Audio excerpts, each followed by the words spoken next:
De volta ao Ministério Amigos da Oração, bem-vindo ao nosso encontro semanal. Aproveite agora e se inscreva no Ministério. Você pode pertencer a qualquer igreja, frequentar normalmente a sua igreja. Este é um espaço interdenominacional, um ministério de oração que reúne pessoas na presença do Senhor em oração todos os dias. Nossas reuniões são reuniões de oração a sós, é isso mesmo. Quando Jesus disse, quando 2 ou 3 de vós estiverem reunidos em meu nome, aí eu estou ou estarei, nós ficávamos pensando, como será possível? Hoje a internet nos mostra que isso é possível. Então, no reino de Deus, muito mais.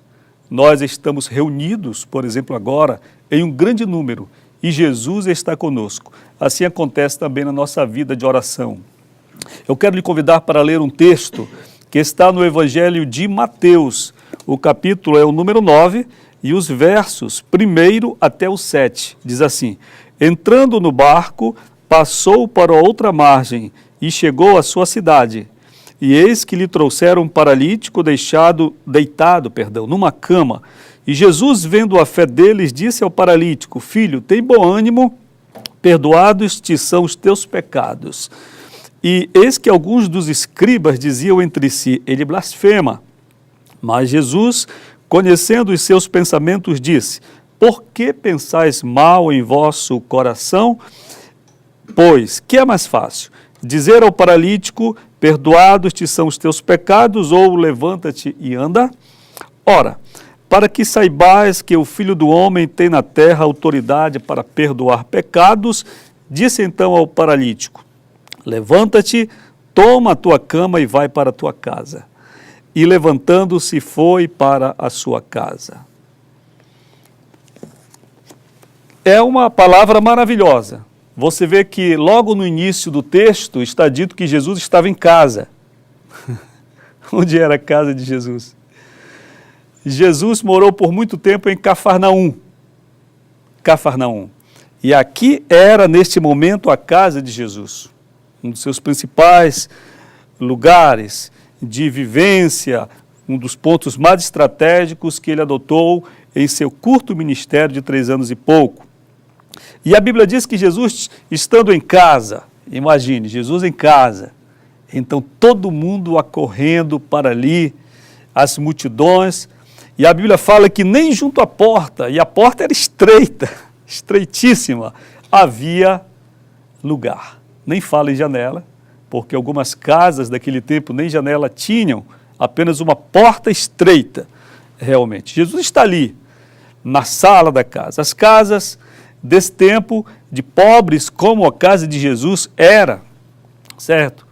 E aproveitar aqui para desfazer a ideia megalomaníaca de um pregador que roda o Brasil aí, dizendo que Jesus era rico, e ele tinha várias casas, inclusive uma casa de praia, né? Para induzir as pessoas a dar dinheiro para ele, para esse pregador. Na verdade, essas casas onde Jesus morava eram casas de apenas 2 cômodos. Elas eram estreitinhas, às vezes encaixadas numa caverna, numa pedra, tinha só uma porta, eram escuras, divididas ao meio. Geralmente assim, as famílias pobres faziam assim, moravam na primeira parte da casa, que era sala, quarto, cozinha, tudo. E na segunda parte, os animais. Aliás, até aproveitar um gancho para dizer também que a ideia que Jesus nasceu em uma estrebaria não tem sustentação bíblica. Não tem. Só diz que Jesus foi posto em uma manjedoura. E essas casas tinham, no segundo cômodo, manjedoura, que era o lugar onde os animais comiam e viviam ali nesse segundo compartimento. É numa casa assim que Jesus está. E agora, 4 homens, sabendo que Jesus está ali, levam até ele um paralítico. O homem, ele não se manifesta em todo momento desse itinerário. E mesmo quando ele chega até Jesus, nós não temos manifestação, mas nós temos do público, das pessoas que estavam junto, escribas, os judeus daquela época, que começaram a razoar sobre o que estava acontecendo ali. Pois bem, Jesus está ministrando, a casa está cheia e de repente um barulho se ouve no telhado. Aqueles telhados feitos de ripas, peças frágeis de madeira, recobertos com barro, planos. É sobre esse telhado que o homem está. Ele vai descer, para descer tem que destruir. Então, começa um quebra-quebra ali, para remover o barro seco, retirar peças da estrutura, e Jesus está ali ministrando. E a palavra diz que o homem foi descido com sua cama, porque sendo paralítico não podia andar, então ele desceu, trazido por 4 homens até a presença de Jesus.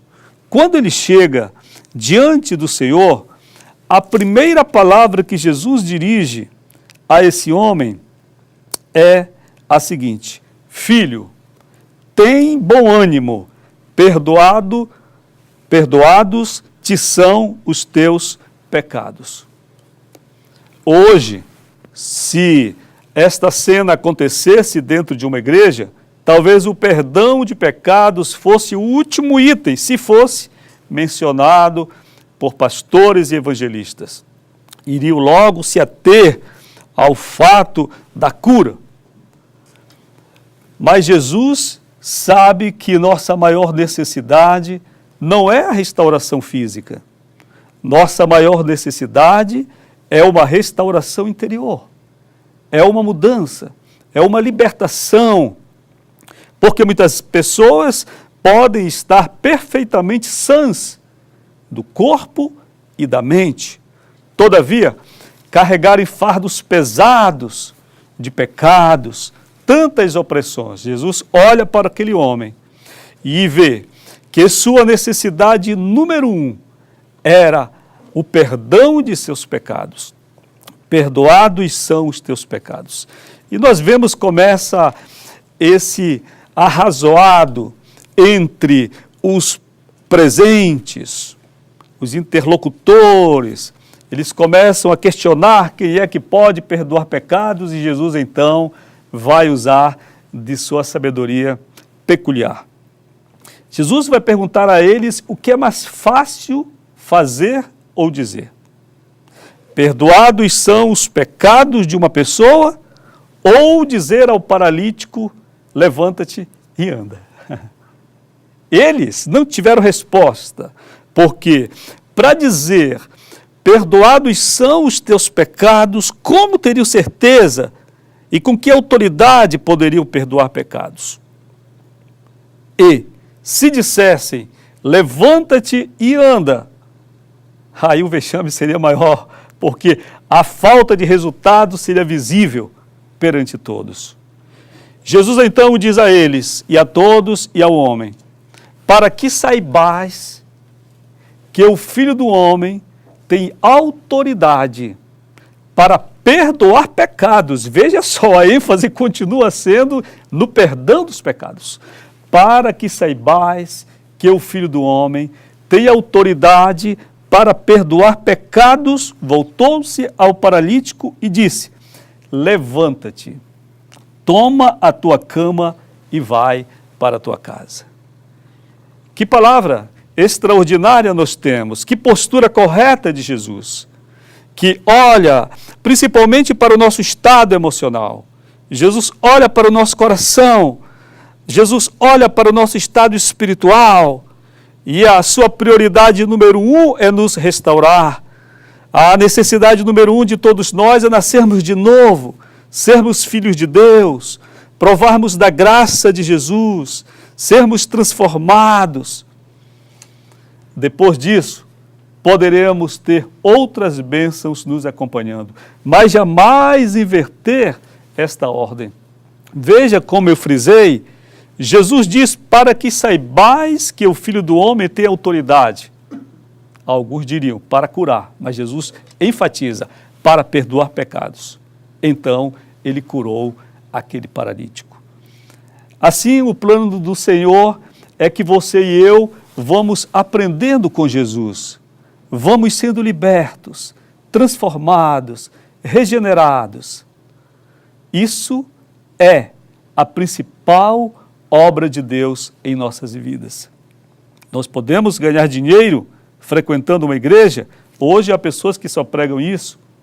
Nós podemos ser curados dentro de uma igreja? Sim, podemos ser curados. Mas a obra principal que serve para esta vida e vai nos garantir a salvação é a libertação espiritual. É o trabalhar de Deus em nossas vidas, que vai nos mudando, nos regenerando, nos transformando e nos fazendo prevalecer no meio de uma geração perversa como filhos de Deus. Jesus lhe abençoe, abençoe seu coração para esta palavra. A gente vai ao intervalo, quando voltar, vamos aos fatos relevantes. Volto já.